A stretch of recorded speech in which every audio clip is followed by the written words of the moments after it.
It's time for another mail day video. Today we will be looking at a bunch of stuff. Some are related to projects, others are upgrades for my recording setup, and also some things are related to the 3D printing.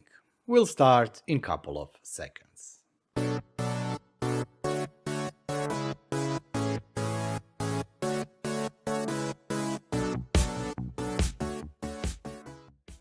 Let's look at this package.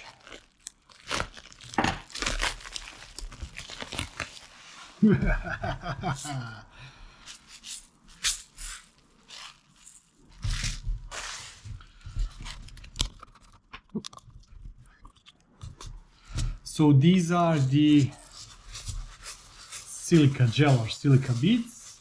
These ones change the color and they can be reused, meaning that when they change the color, you just put them in the oven, for example, in some whatever metallic container, heat them up, and then they will be restored.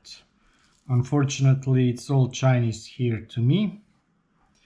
But yeah, so the question is why I need this bulk box. It's because of the filament. I bought only one just for a sample. I think I need a total of 3 boxes like this or something like that, so I need to order 2 more. But let's check where this will at the end go. So as I said, this will be used for filament. This is the enraged rabbit carrot patch. The filament goes here outside. There is a buffer for the filament here, spool for a filament, and then we also have here the Tuya Zigbee humidity and temperature meter, and we also have this box.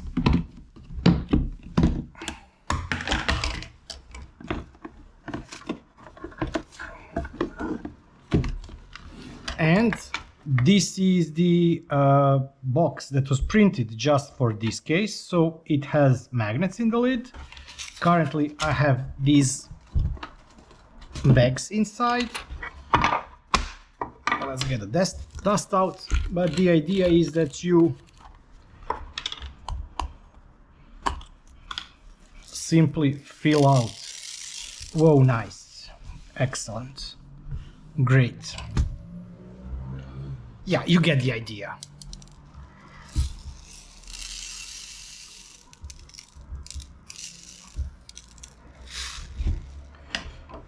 You fill the box with the beads.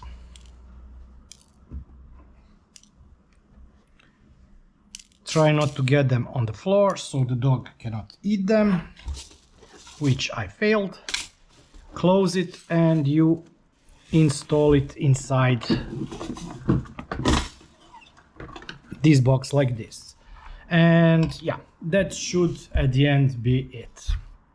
So here it is, the listing for the dehumidifier beads, or however it is called, silica gel beads. I'm still using it. This video or unboxing video was recorded about a year ago, and I'm still heavily dependent on that one. So far, I didn't need to heat up any of the beads. They are still working great, and I'm monitoring status of all of my 6 filament rolls. Those are not just the 6 filament rolls, they are actually 6 filament colors. Each has its own box. The reserve of filament is still kept in the original manufacturer's vacuum sealed bag. So whenever I open it, I insert it in that box.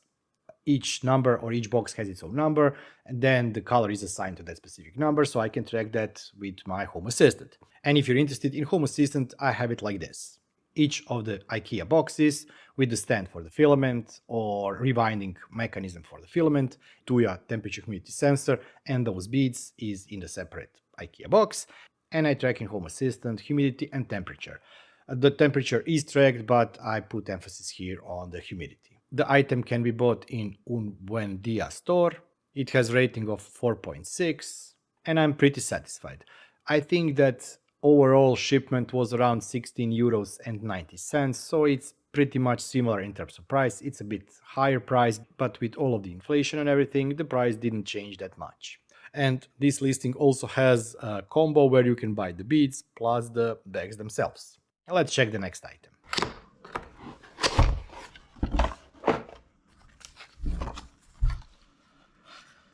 So this is a solar smart micro inverter, or better call it what it is. It's grid tie micro inverter, SG series 600.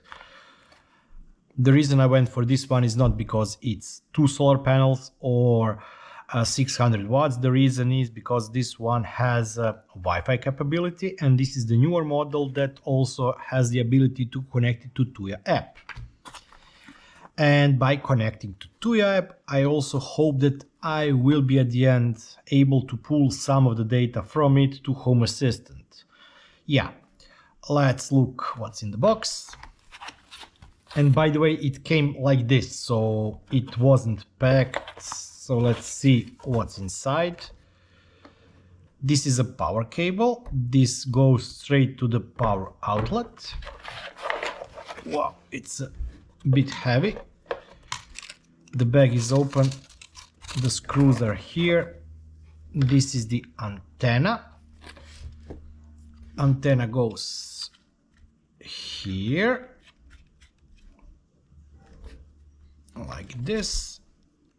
It's mounted on the underside of the solar panel with these here. So these screws are for mounting it on the solar panel. You have ability to connect 2 solar panels, one side, the other side, and you can also tie in multiple inverters. I will not be using multiple inverters. I may at the end only use 1 solar panel. It has a light here. This is the light for the Wi-Fi, and I think reset button for the Wi-Fi. I hope. Let's check. Yeah, it's a Wi-Fi set reset button. I will be getting a 300 watt solar panel. DC input 20 to 60 volts, so you have to have solar panel that's capable of producing more than 20 volts. AC output is between the 80 and 160 or 180 to 280 volts AC. Maximum input is 2 times 300, rated output is 590 watts. AC frequency 47 to 52.5 Hz or 57.5 to 62.5 Hz. Max units per branch. If you are on 110 volts, you can have maximum 4 of these in a branch. And if you are on 220 or 230, 8 of these can be connected per branch. This item has been bought more than a year and a half ago, because last autumn I created video on how I set it up in my system, how I hooked it up with Home Assistant, and how everything is working so far. The solar panels, which I also presented the stands a couple of weeks back in the mail day video, are still not mounted on the roof. The solar panel is still on the temporary position on the balcony, but I'm still using this 2nd generation. I've seen that now they have released something called the 3rd generation inverter, but I don't know what this MS stands for and what is the difference between the 2nd and the 3rd generation. The difference between the 1st and the 2nd generation is that 2nd generation allowed you to hook it up to the Tuya app, and with Tuya local integration I was able to create custom converter, then push it to the main repository, and now everybody can use this same inverter in their setup and pull data inside Home Assistant. If you're wondering how it looks like this. This is the information about the panel. Is it creating electricity or not? What is the current output? This is tracked with Shelly, and everything else is tracked with the Tuya local integration. I also created video on that, and if I remember, I will link that video somewhere up here. And I also pull some statistics. They are not used, or they should not be read during the day. Each night when the day is finished, I create statistical snapshot for the day and save that into my CSV file, where I record everything related to the power consumption, and in this case also power production. 2nd generation microinverter is now much cheaper. I think for me it was around 165 euros with the shipping. Currently you can get it for 115 euros together with the shipping, or if you go for the 2nd generation it will cost you 125 euros or something like that. But as I said, I don't know what is the difference between the third and the second generation, and I didn't test the third generation. If you want to copy my setup, you can go with this one, because this one also, as I mentioned, works with Tuya Local, thanks to BD Thinker, who created custom converter. The item was bought from Yung Hui store with a 4.5 average store rating, and there's not much more to say. Also remember to check your local laws and regulation in terms of directly hooking up your microinverter into the power grid. In Croatia, that is unfortunately still, I would love to say grey market, but unfortunately not allowed. Let's see what's inside. Actually, I know what's inside. I just have to be careful when opening not to show my address.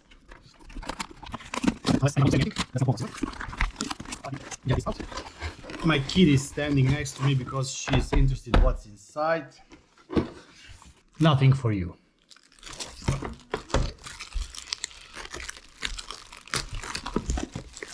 But it is something actually for you.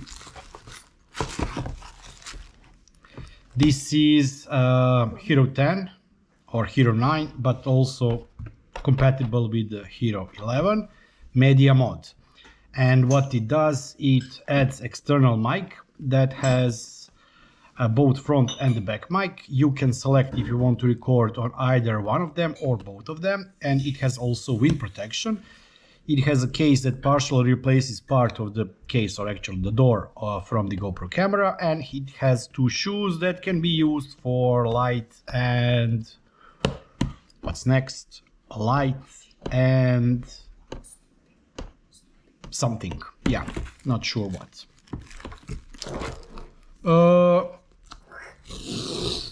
Let's open up the box. Pull it. How did they pack it upside down? And what we have here, two more mounts and screws. I think these are also for yeah, I don't have sockets for them, I have to buy them.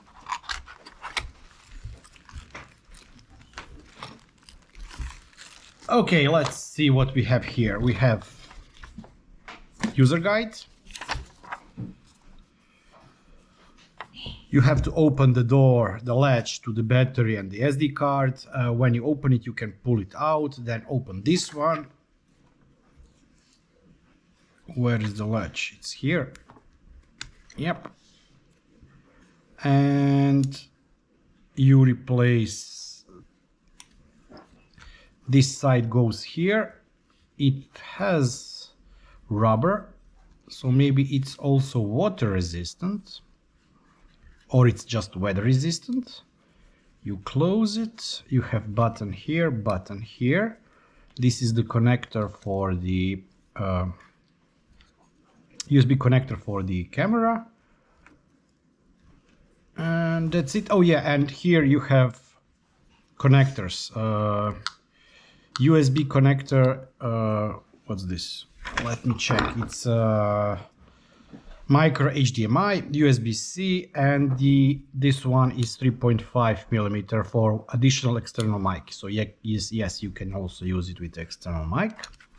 And then we also have this here, which is installed. How it's installed?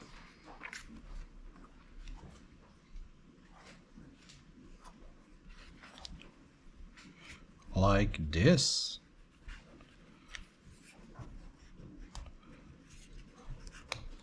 Yeah, like this. This is for wind suppression.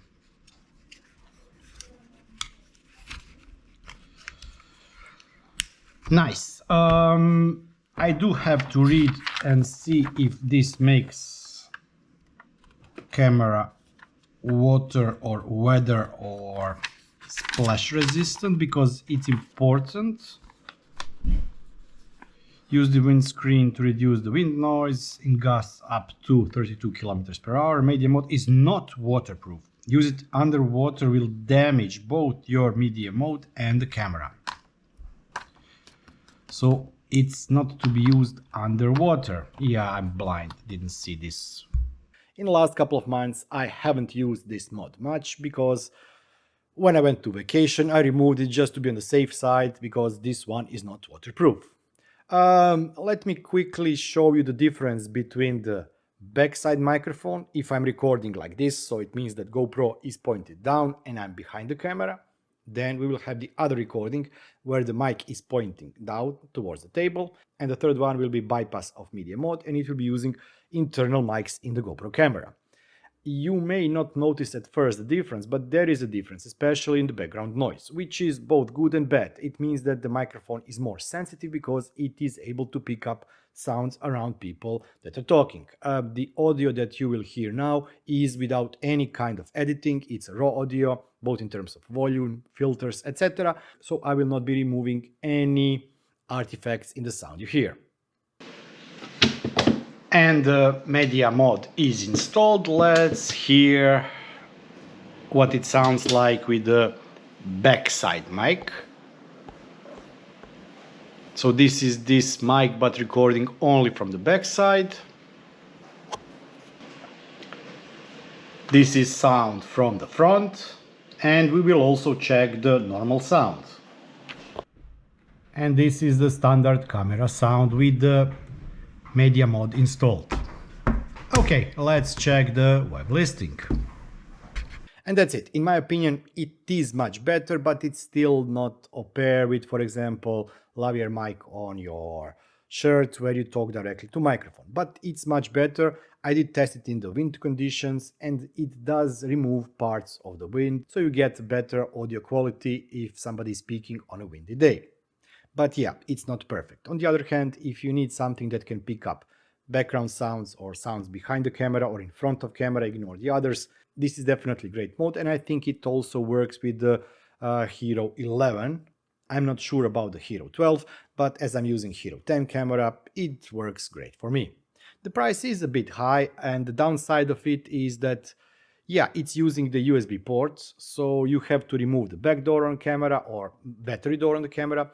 You hook it up permanently and you lose also, as I mentioned, water protection. So the camera is no more water protected.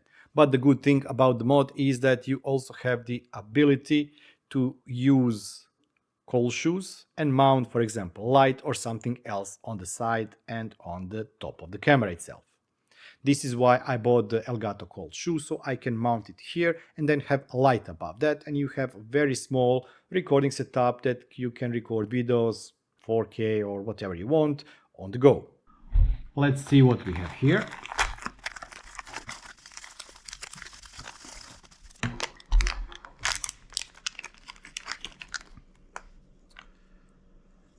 This is breakout board for the ESP32-CAM. It should go here. It has reset button. What is this? Oh, this is, I think, programming button used for. Wow.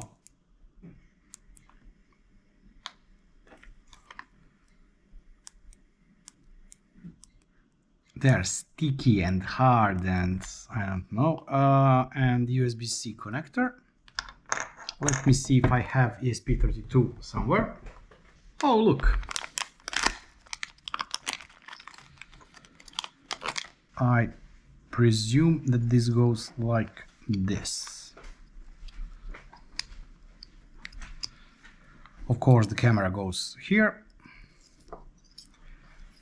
Yeah, this should make at least programming parts of the any ESP32 related.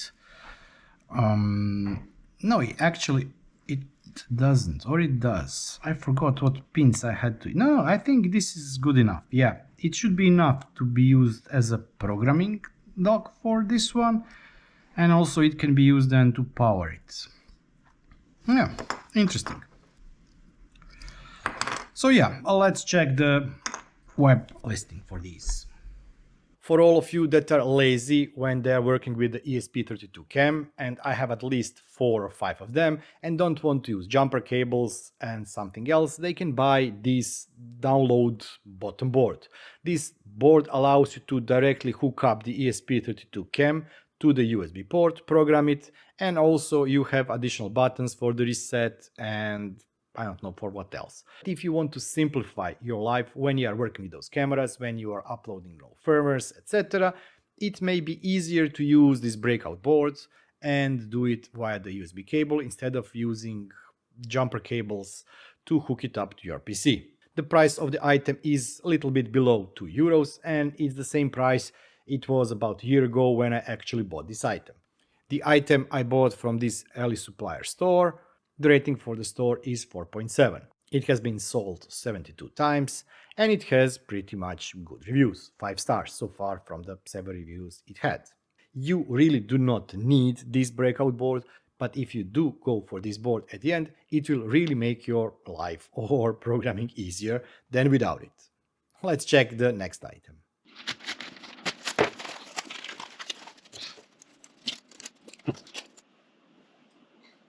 There is something inside.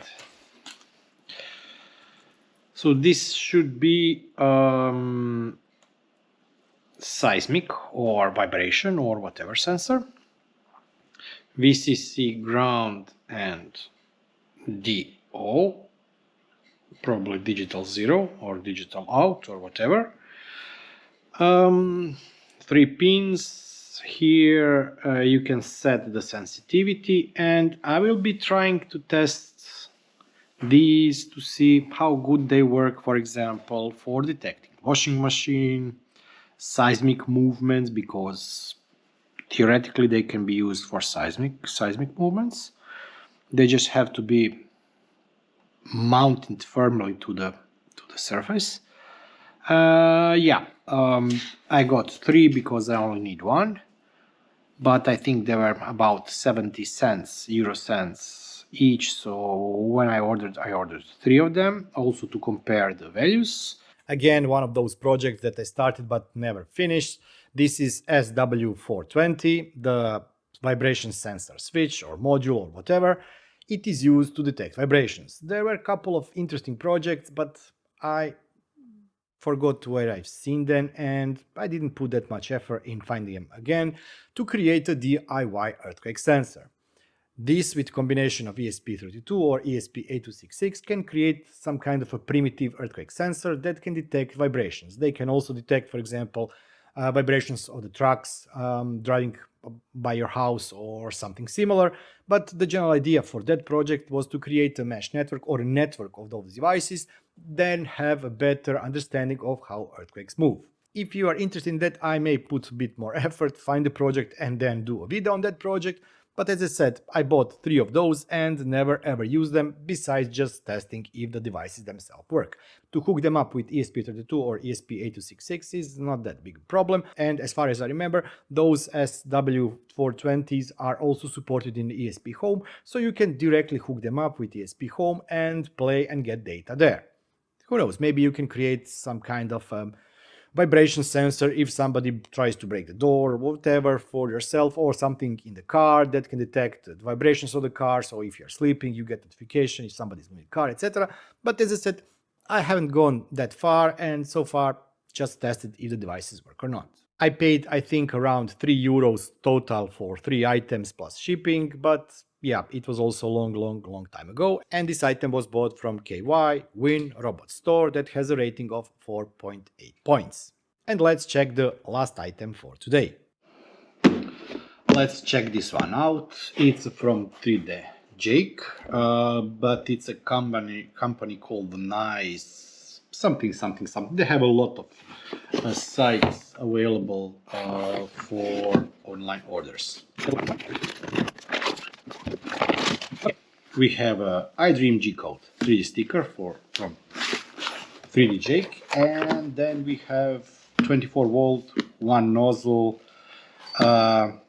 rapid change Revo Voron. This is E3D hotend for the printer.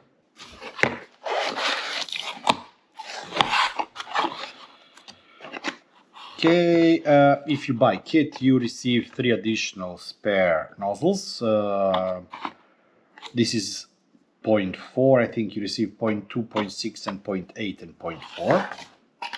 And this is the Revo hotend. This is thermistor wire and heater wire. Very nice, very thin, very beautiful hotend. And you should be able to just unscrew it down, but we won't be unscrewing it because this is a rapid mount kit. I will be replacing my Fetus Dragonfly inside my Voron printer. And when I'm rebuilding everything, I decided to go with the latest, I would call it.